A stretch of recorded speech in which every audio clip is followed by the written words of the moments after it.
Pay scale নিয়ে জ্বালানি উপদেষ্টা মোহাম্মদ ফাউজুল কবির খানের বক্তব্য প্রত্যাহারের আহ্বান জানিয়েছেন এমপিওভুক্ত শিক্ষা জাতীয়করণ প্রত্যাশী জোটের সদস্য সচিব দেলোয়ার হোসেন আজিজি।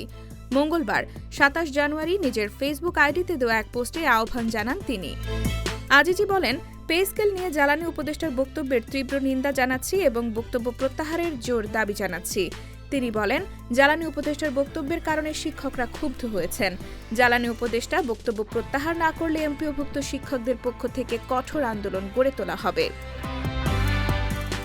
এর আগে গত ১৯ জানুয়ারি সকালে জাতীয় প্রেস ক্লাবে আয়োজিত সংবাদ সম্মেলনে এমপিওভুক্ত শিক্ষা জাতীয়করণ প্রত্যাশী জোটের সদস্য সচিব অধ্যক্ষ দেলোয়ার হোসেন আজিজি ৪ ফেব্রুয়ারির মধ্যে প্রজ্ঞাপন জারি না হলে ৫ ফেব্রুয়ারি সারা দেশে এমপিওভুক্ত শিক্ষকদের মানববন্ধন কর্মসূচি পালিত হবে এবং প্রধান উপদেষ্টা বরাবর স্মারকলিপি দেওয়া হবে।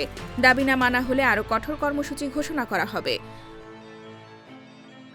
প্রসঙ্গত, আজ সকালে সরকারি ক্রয় সংক্রান্ত উপদেষ্টা কমিটির বৈঠক শেষে সাংবাদিকদের সঙ্গে আলাপকালে জ্বালানি উপদেষ্টা বলেন, সরকারি কর্মকর্তা কর্মচারীদের বেতন বাড়ানো নিয়ে পে কমিশনের প্রতিবেদনটাই শুধু জমা দেওয়া হয়েছে।